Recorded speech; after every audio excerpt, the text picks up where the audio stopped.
And we're back to Points to Ponder. I'm Ron Ponder. We've got Todd Snitchler and Todd Bosley in the house, and we were talking with Todd Bosley before the break about how he would create jobs. He mentioned taxes, tax incentives, I should say. And Todd, I'm sure you're going to get this question on the campaign trail if you haven't already. When we talk about taxes, you as county commissioner advocated raising the county sales tax. Do you think that was still the right thing to do? And how is that going to transfer into your attitude of taxes on the state level?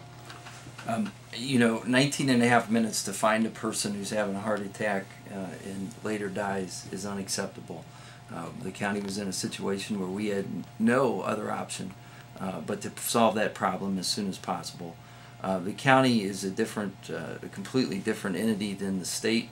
The state has a 5.5% sales tax now, which is completely adequate, providing that we are able to bring commerce and industry here to the state. I have zero interest in raising, even talking about raising the state sales tax. Where we're at, we're competitive, but we need to create jobs. Okay. And Todd Snitchler, you had talked about regulations. What do you have any specific regulations in mind that you would like to modify or eliminate that would help create a more business-friendly environment for the state of Ohio? That's a great question, Ron. I find that the conversations I have with business owners in the district that are telling me these are the things I bump into is multi-layer agencies where they've got to contact 3, 4, 5 people in various agencies in order to get the answer to one question. We've proposed a small business portal which would give business owners a one-stop shop, hit the website, and it would have access to all those sources of information organized in a way that makes it easy for places to do business. That's one.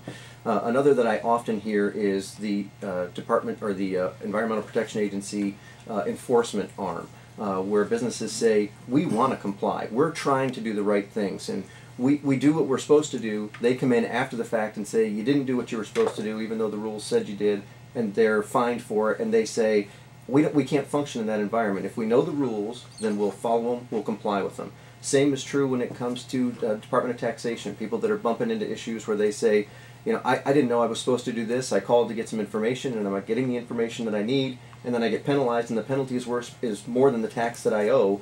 Those are the things that make business owners throw their hands up and say, I don't know what to do here, but there's got to be a better way. And I agree with them. There's got to be a better way. Okay, that was Todd Snitchler. Todd Bosley, you want to speak on that? Since 1957, my family's been in the drain and septic business. And today, if you want to put a new septic system in your house, you'll pay the better part of $1,000 just for the permit to do that.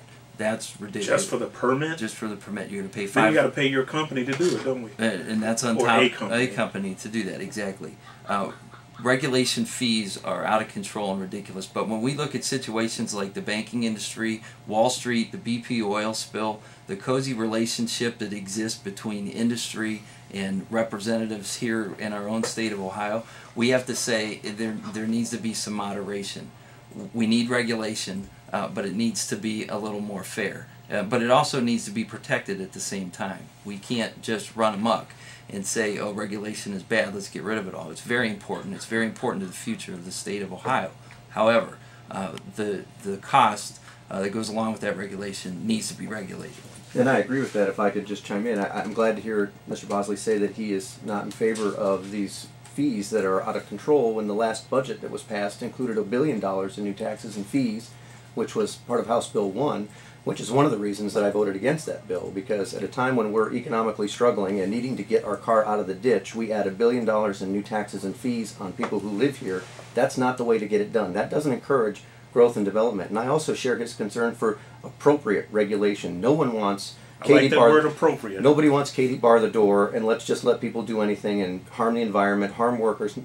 Nobody's in favor of that. Okay, but that's Todd Snitchler there. The issue, though, if I could just add one Todd point. Bosley. This is Todd Bosley. The issue is that it's one thing to vote no.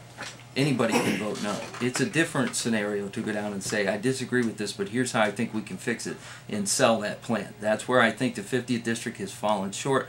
We have not sold the alternative. We've simply voted no and went against it. As the new state representative, I will find a solution and make that happen.